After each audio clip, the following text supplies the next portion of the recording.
గాలి ధూళి భయము ఎచ్చోట తొలగు.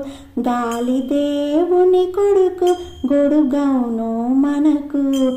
ముక్తి సంపద మనకు ఎచ్చోట కలుగు. ముక్తి సంపద మనకు ఎచ్చోట కలుగు. శ్రీరామచంద్రుని పాదాల కలుగు.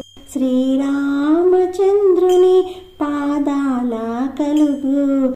ఏమయ్యా నీ దయా మా పైన రాదు. ఇంత నిర్దయ ఏల హనుమయ్యా నీకు. ఏమయ్యా నీ దయా మా పైన రాదు. ఇంత నిర్దయ ఏల హనుమయ్యా నీకు. కోరినంతనే రామ దర్శనము నీకు. కోరినంతనే రామ